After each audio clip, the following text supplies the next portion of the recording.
Hey everyone, Mark Edward Wilows with you here, and a very special guest with me today. First of all, he has a very famous name for anybody that has been around in the 1970s. How could you not know the name Aaron Spelling? I mean, the gentleman created some shows like Love Boat, Dynasty, Heart to Heart, 90210, Charlie's Angels, just to name a few. And with me here is his son, Randy Spelling. Randy, welcome to the program. Thanks, Mark. It's good to be here. First question, I guess, Randy, I need to ask you. We want to touch a little bit because obviously who your dad was. What was it like growing up with Aaron Spelling as a dad? I mean, he was my dad.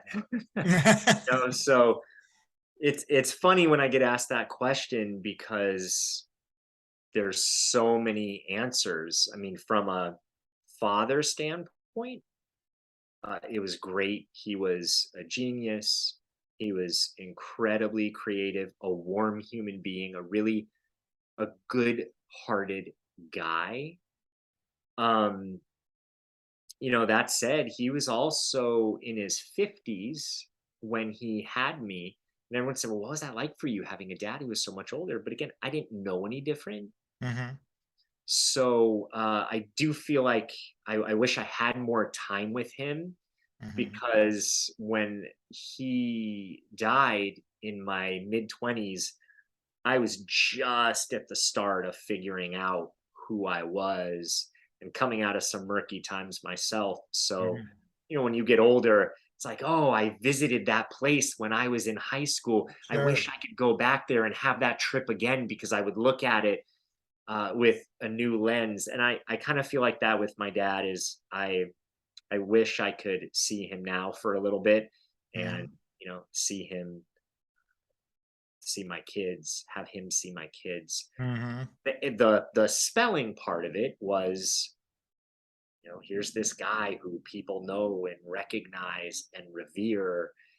And I think as a little kid, it's like, oh, my dad's important. How cool. Mhm. Um, and I think there's also a harder side to that, which was the whole nepotism thing, the whole uh, Randy, you have some big shoes to fill here. How are you Mhm. going to be compared to what your father did? Mhm. And so, I had to deal with all of that too. Sure, and that is very difficult because I do know many people in your position. Their mom and dad or something in Los Angeles, in the entertainment business, and a lot of people will say that, "Oh yeah, Randy Spelling's lucky." Or, of course, we need to mention your sister Tori, also an actress. Oh yeah, they're doing these shows. But sometimes I do believe that's true. You are put in a harder position than someone that actually is on the show because probably dad tells you also the way it is if you did something wrong or what you hear about it, or maybe the other performer does not hear. So yes, it could be quite difficult. Yeah, I think for me, I felt self-conscious about it. Mm-hmm. And I didn't at first when I first started acting.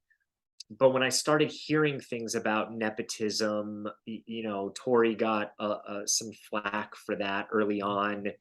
And so when I started acting, and there were a few news shows Mm-hmm. where they mentioned it, but they didn't give me as hard of a time for whatever reason. Maybe Tori broke that and paved the way. Mm-hmm. Um, then it started soaking into my consciousness. Oh, people are looking at me, or they're thinking that maybe I'm not good or that I have something to prove.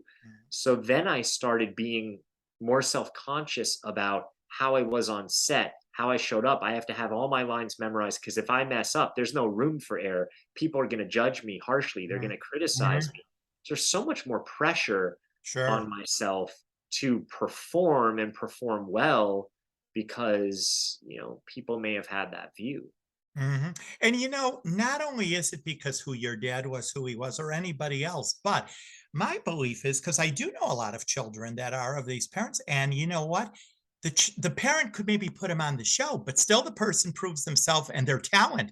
I mean, you are talented. Tori is fabulous. You guys are good. It's not just that you were thrown in because you're dad. I mean, you did the job.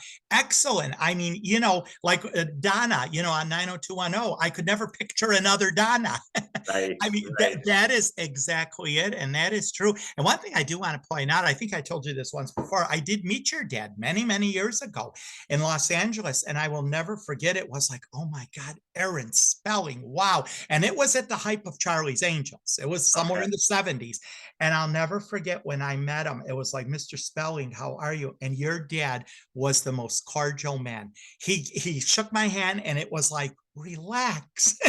Yeah, yeah. Yeah, and yes, he was a very wonderful, wonderful guy. Now, you started out because of your dad, you were in the acting business. You kind of left that, correct? Or Yeah. it's still in the back of your mind. You still want to do that motion picture. No, you know what's so funny is I value acting in such a different way Mhm, now mhm, versus this is kind of what we were talking about earlier, right? Is mhm. going on that trip when you were Yeah. 18 or 20 and going, gosh, I wish I could return there knowing what I know now. Mhm, Knowing what I know now, I think acting is a phenomenal skill that everyone should have a class at least in. Kind of mhm, like improv, mhm, right? The whole idea behind improv is when someone feeds you a line or gives you something on stage that you roll with it. You yes and them.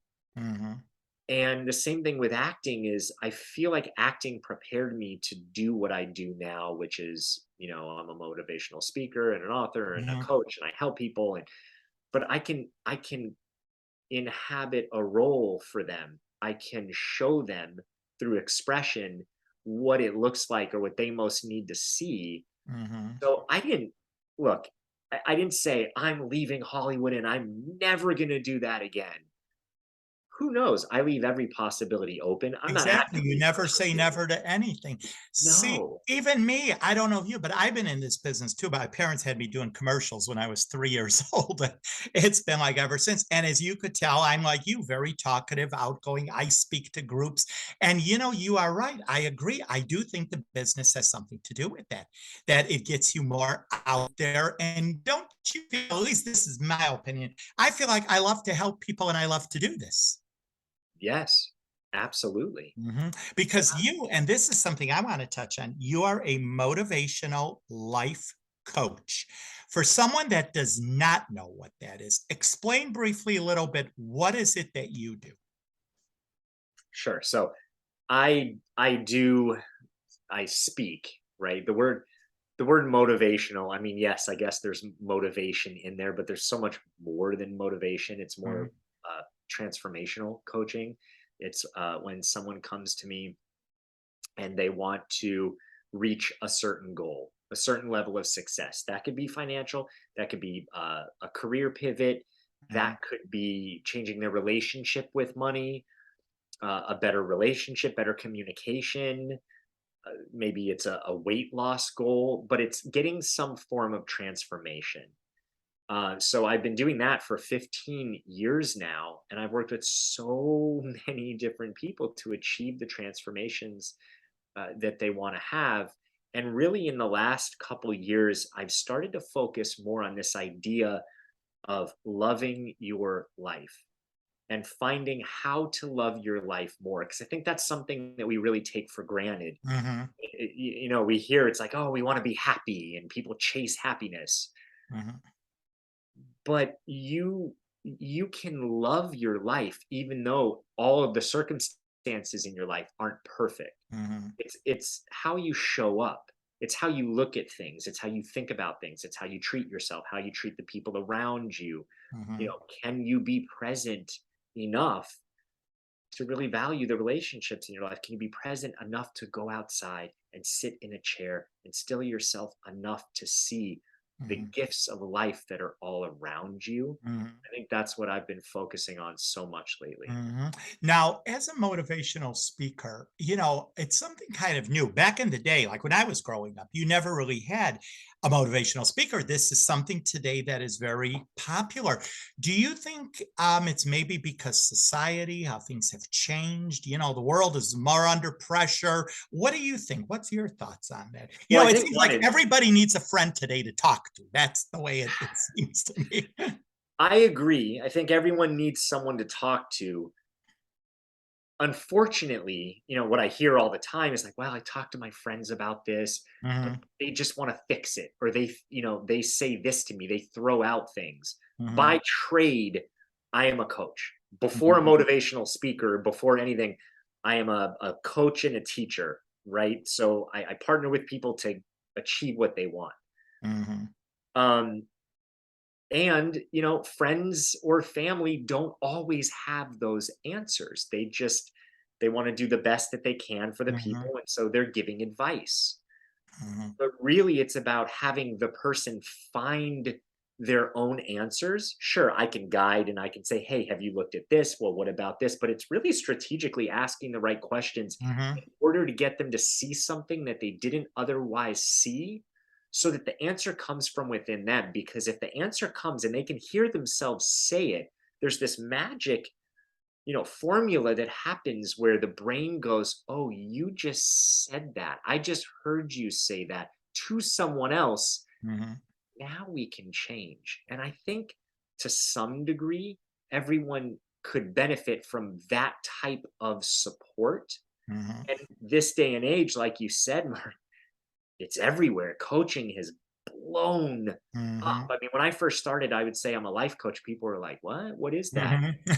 And now with social media, everyone's kind of a motivational speaker and a coach and has a platform and has a Mhm, message. So there's no shortage of messages and speaking happening in the world today. mhm, yes, but now you've had training for that too, correct? Because Yes. that's what I was gonna say, you are very good at what you do. For someone that doesn't know, I know Randy posts different things, videos on social media, I see it. Your advice is on the spot. I mean, it is fabulous what you say. So, what kind of training? What did you have? Now, correct me if I'm wrong, but you seem very low keyed, very down to earth. Like, you're very good at what you do. So, was it the training? Is it also part natural for you, or what? It's a great question. Um, I think I've always had this ability to help, to guide, to Hmm. hold space for Hmm. people. I was always intuitive, actually highly intuitive and sensitive, which is one of the reasons why that was hard to navigate early on in my life. Hmm. I didn't know that until I started coaching and working with people and realized, oh, that is a gift that we all have, but it's really learning how to develop it and how to trust that.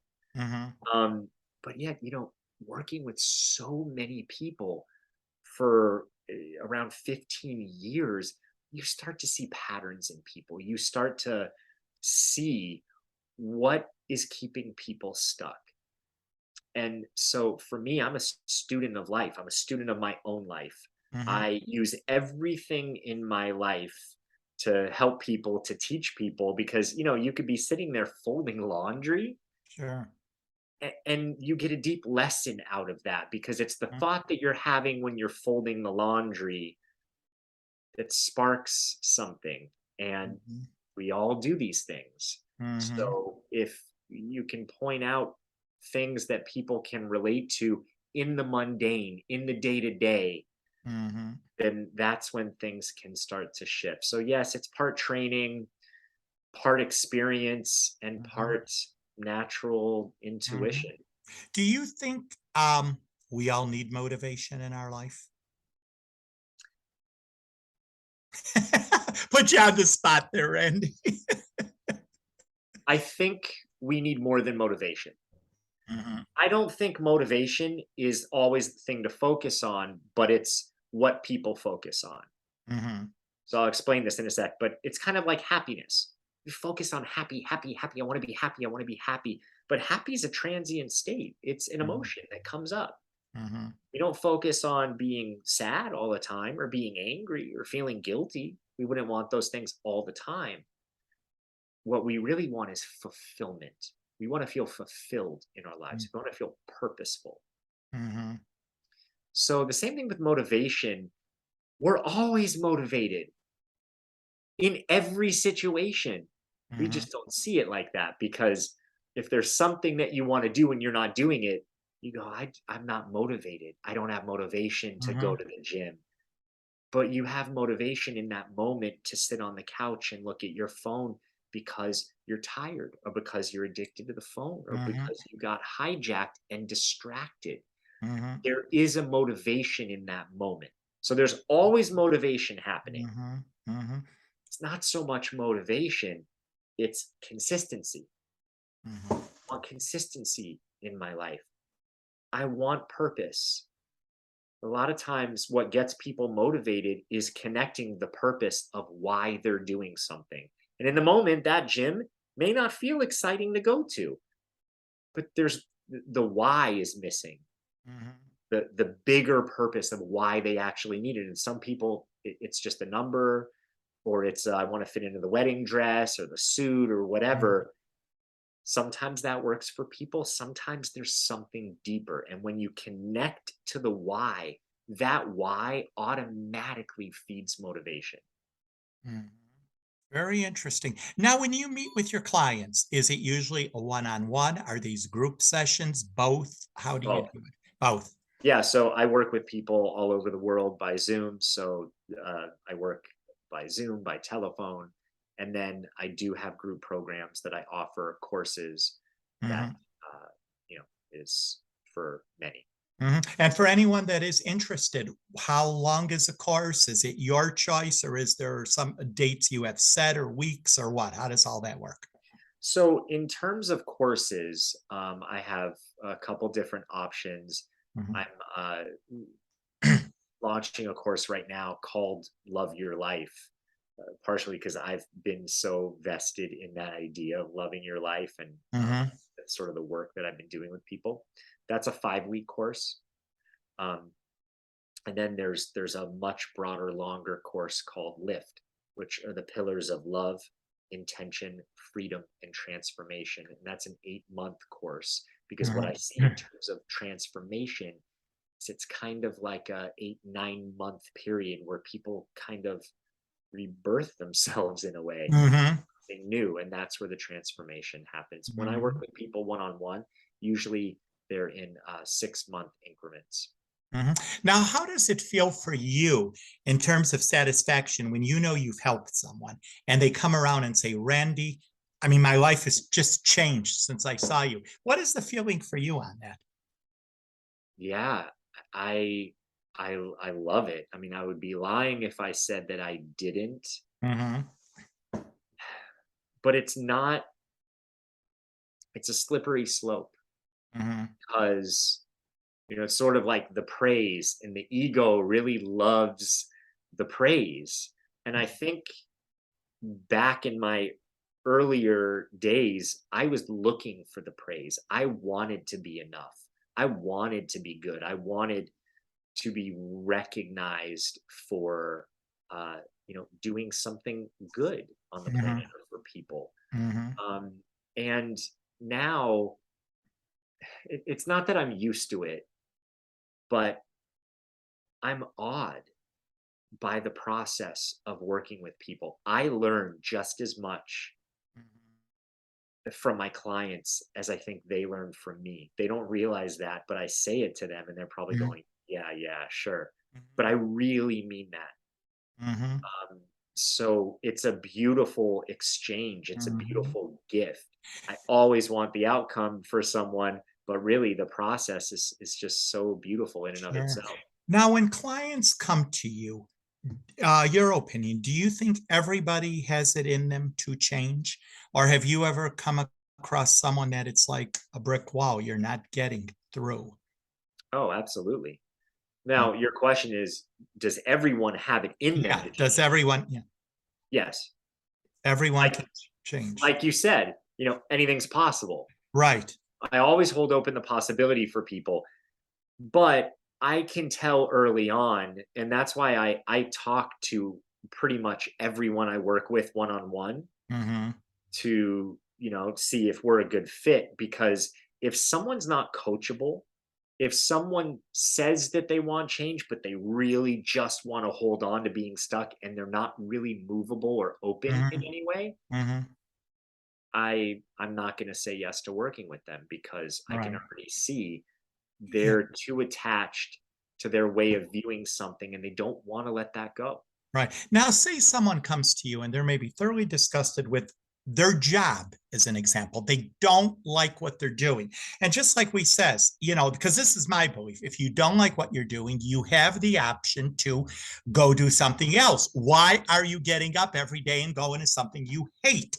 See, that's how I feel about it. Now, if they're just stuck on it, then why are they coming? Do you think they want to change and they can't, or what is it? Because I run across a lot of people. I hear this all the time. Oh, can't stand my job. And the first thing comes to mind, well, then why are you there?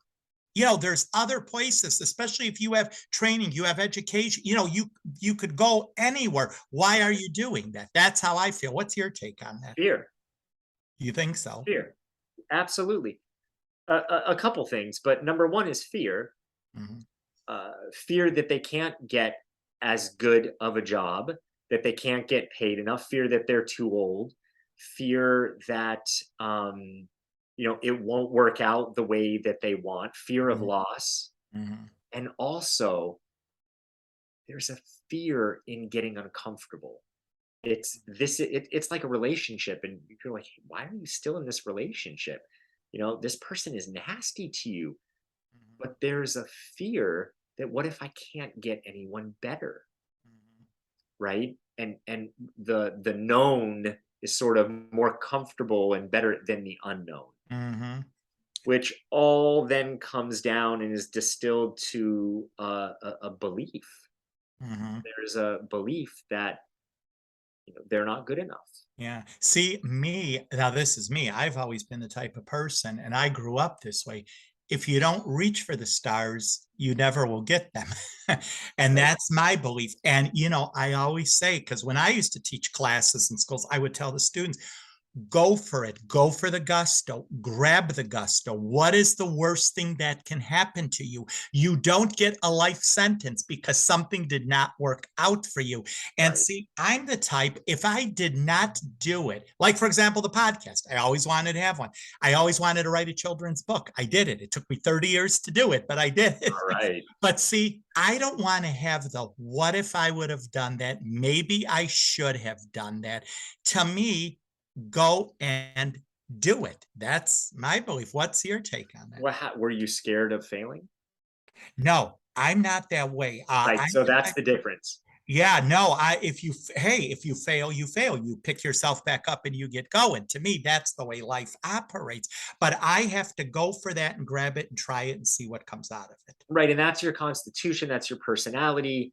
That's how you're wired, so to speak. Mhm, For mhm, someone else who doesn't feel good enough, who feels, rejected in some way or that they mhm, can't have, mhm, going after something and failing is one of the most painful things they could ever go through, mhm, because what it does is it mirrors for them the idea, the belief that they're holding inside, mhm, that they're a failure, that they're not good enough, that they so that is crushing and devastating. And that's why people don't go after it. Because for someone like you, it's like, hey, big deal. You fail. Not a life sentence. You go on to other things. mhm, But to someone like that, it's soul crushing.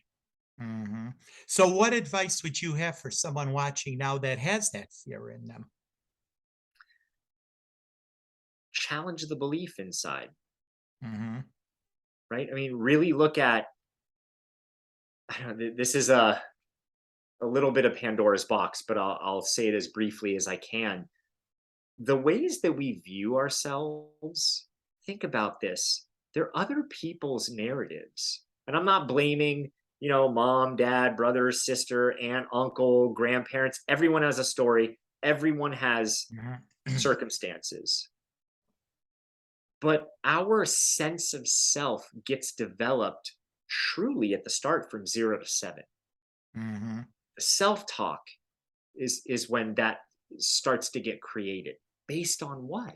As children, even from like 0 to 1, we don't even know that we're separate from the mom. mhm. Right? So then Exactly. it's like we're not born with negative self-talk. Mhm, That happens based on our environment. And then what happens is for kids, it's like a giant Mad Libs game. There are blanks that are unanswered. So, mom or dad didn't spend enough time with me, or, so and so criticized me, or they were too this or not enough of that. And the blank that gets filled in is that it's my fault. I'm too much, or I'm not enough, or, he or she or they went away because of me. All of those things that get filled in. And then what happens is you go to elementary school or high school, Mhm. a teacher, a peer, anyone somehow makes a comment or a criticism and reconfirms that, and bingo, it's cemented in. Now it's self-talk that someone Mhm. can have for their whole lives until they start to challenge, what is that thought? Is Mhm. inherently as a being, is that me? Mhm. Is who I am critical? Would I treat my child that way? Would I say what I'm saying to myself to my child? What message would I have for my child? What message would I have if I was standing on a stage speaking to people? Would I have that same message? And if the answer is no, if you wouldn't say it to your child, if you wouldn't say it to a crowd of people that you want to inspire, you have to stop saying it to yourself. Mhm. That's first and foremost. Very good advice there. Now, Randy, let me ask you, if anybody is interested in your courses or contacting you, what is the best way? Websites, randyspelling.com. What's the best way? Exactly. My website, randyspelling.com. I have offerings there. You can follow me on social media. I'm pretty active on Instagram. Just started Mhm. getting into TikTok a little bit. Who Yeah, hasn't, huh? right, right. Yeah. Mhm. Well, it is very fascinating, the career that you chose. And I myself, that's why I wanted you on the program. I see your stuff. I'm fascinated. You have a knack of talking to people. Mm, You thank you. definitely do. And this is something I've done too, classes, and it's just, for me, it's been very rewarding. And I wanted to see your take. And obviously, you really love what you do.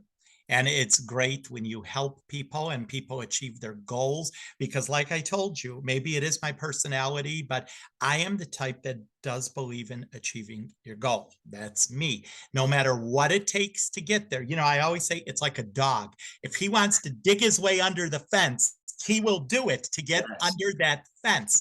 And that's my philosophy always. And I think that's your belief too. People just go out and I think you did a video not long about living the dream too. You'll live your dream, whatever. And that's very, very important. So before we wrap it up, anything to say to anyone? Anyone you want someone to know something about Randy Spelling that I would not think of asking you? Something about me that you wouldn't think of asking. Yeah. And you want your Um, fans to know. hmm, Let me think about that. I want to give you something good here. Uh,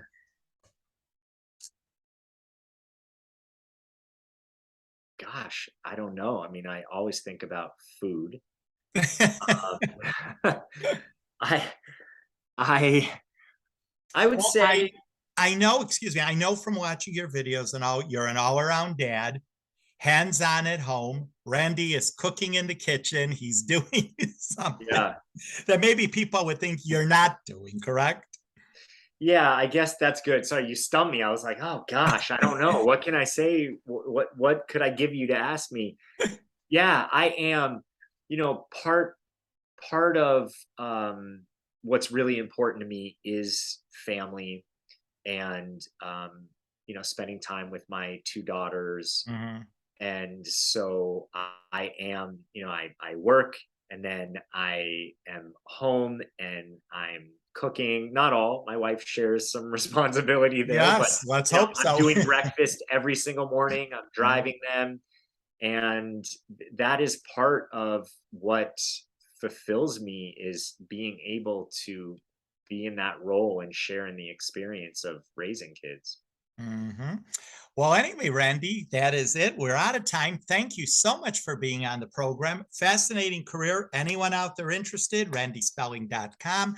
Go and check out, and much continued success in your career. And maybe one of these days you still may be starring in a major motion picture. And then we'll have a whole other show to do. Right, a whole other show, you never know. Good to see you, Mark. Thanks for having me. Thanks for being on.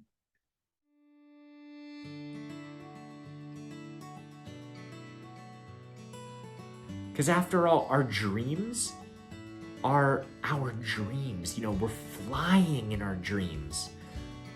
That might not seem within reach, but it's a dream that you have. Have you heard of anyone say, I've always dreamed of doing this? That's what you want. You want to keep those dreams alive by having something to reach for. And I would say something that is actually seemingly out of reach. A lot of times there's not feeling in that. And I want you to have feeling, to look at something that is out of reach, like that dream that you had when you were flying and you felt so freaking free that you would do anything to have that feeling again. Yeah. Have that dream and dream about it. Get something that is out of reach. Because if you have nothing to reach for, there's nothing really out there that's exciting that you really want to work towards. And it's just, I have to do the dishes and I have to work and I have to make more money and I have to do this and I want to do this and I'm frustrated. Have something bigger, have something more feeling oriented that's grand that you can connect to, that you really like. That, I promise you one thing. If you can bring that more into your everyday reality, some fun things are going to start showing up. Try it. Thanks.